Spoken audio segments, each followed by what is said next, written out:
ఒక అడవికి దగ్గర్లోని గ్రామంలో ఎండ తీవ్రంగా పెరిగింది. చెరువు ఎండిపోయి మనుషులు జంతువులు అందరూ నీటికోసం అలమటించారు. ఒక చిన్న చిలుక మనమే ఏదైనా చెయ్యాలి అని అనుకుంది.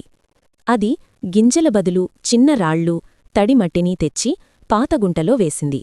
మొదటగా ఎవ్వరూ పట్టించుకోలేదు.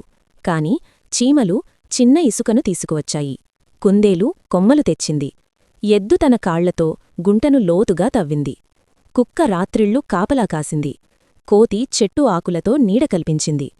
కొన్ని రోజుల్లో ఆ గుంట వర్షపు నీటిని నిల్వచేసి చిన్న చెరువుగా మారింది. గ్రామస్థులు ఆశ్చర్యపోయారు. ఒక చిలుక మొదలుపెట్టింది కాబట్టి మనమూ సహాయం చేస్తే ఎలా ఉంటుందో అని వారు అర్థం చేసుకున్నారు. అందరూ కలిసి చెరువును మరింతగా విస్తరించారు. ఇప్పుడా గ్రామంలో నీటి కొరత మాయం.